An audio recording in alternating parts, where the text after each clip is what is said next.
Saw 5 is the next movie in the Saw franchise we are looking at in this retrospective series. We have now looked at 1 through to 4, and 5 is next up. One that takes place directly after 4 and 3, because 4 and 3 run together.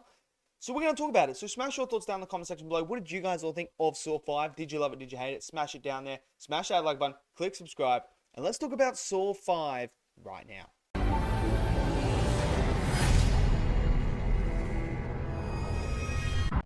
Okay, so Saw 5.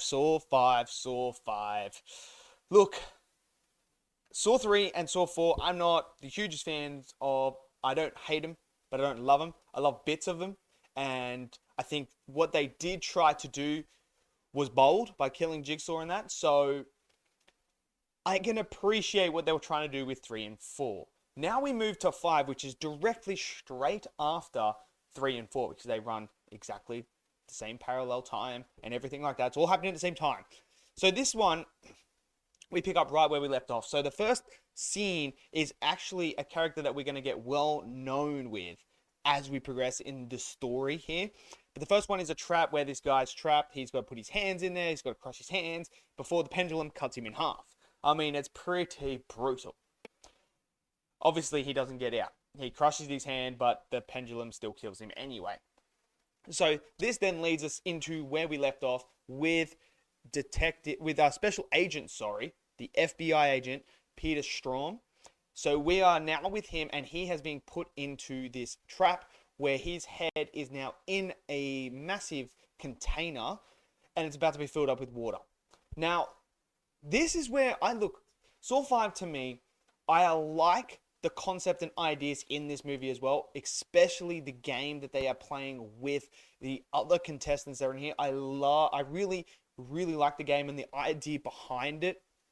To me, that is absolutely phenomenal. Then you have the backstory with Hoffman and how he became involved with Jigsaw and why he's actually doing it all. And then you have the stuff with Special Agent Strahm, who I don't mind Special Agent Strahm. I think he's definitely the smartest one out of them all, and he goes through and piecing it all together.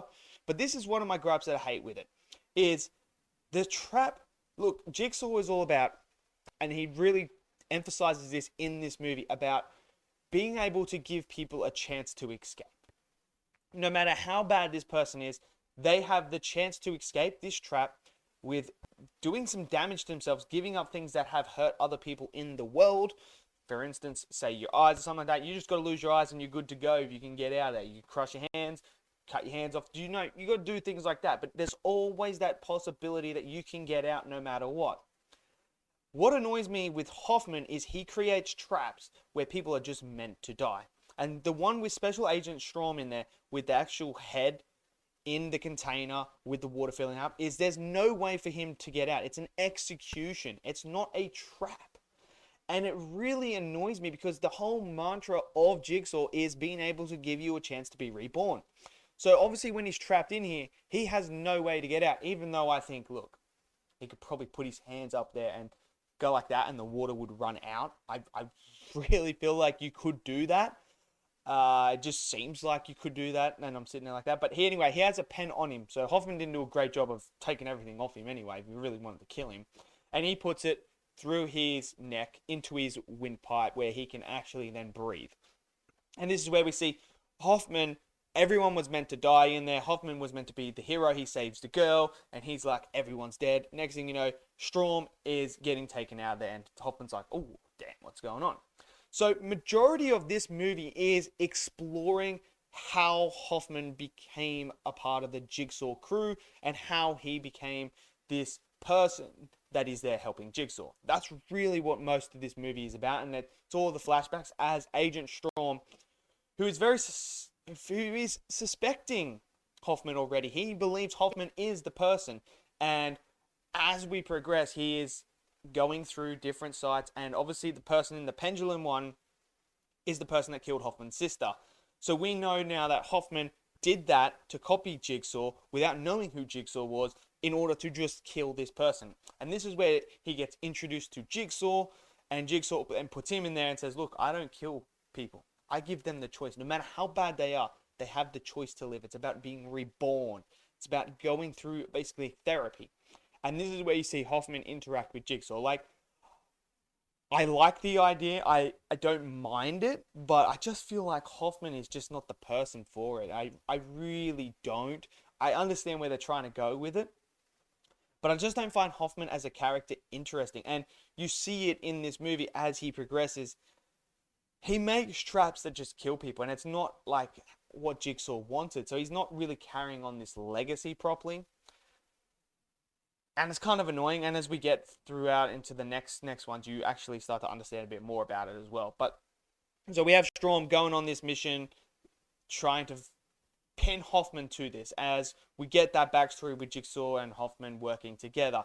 Meanwhile, the game that is actually running is actually quite interesting, and I quite enjoy this game because of the idea behind it. So there are 5 people, and they're all trapped there, and there's all these boxes in the first trap. They've got this collar on, and every time one goes, they all get pulled back.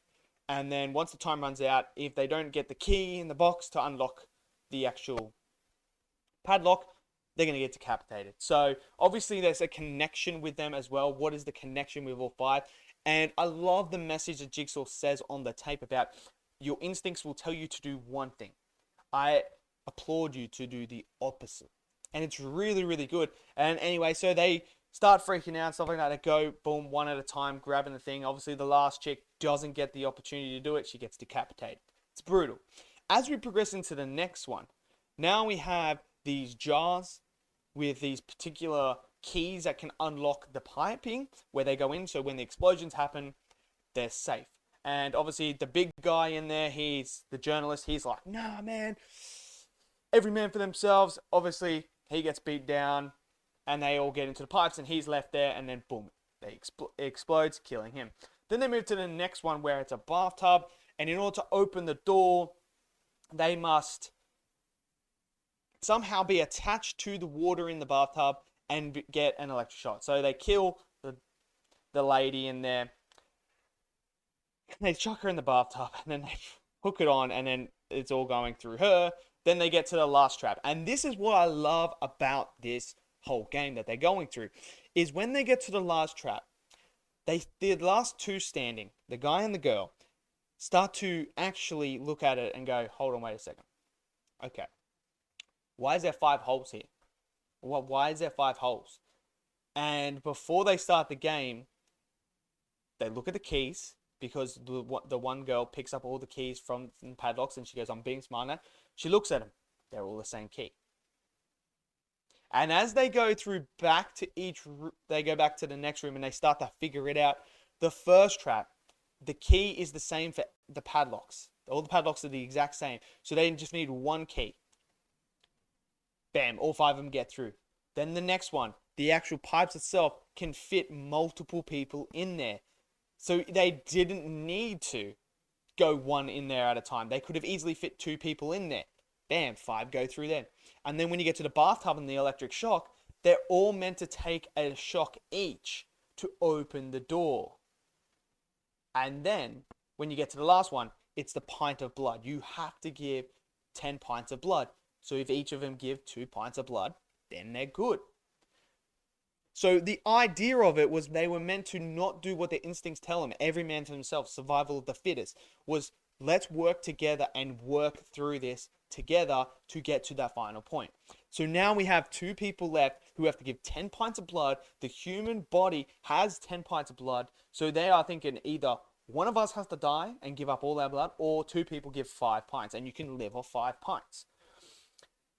So they do that, and it's brutal, man. It is absolutely brutal when they put their hands in there, they collect in the blood, and then the guy pulls it out, and he like holds it up like this, and it's just like, oh man, it is just insanely gruesome.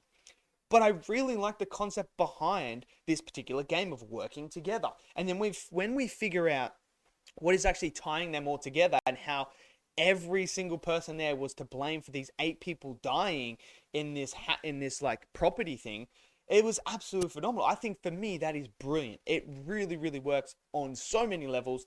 I really enjoyed that game.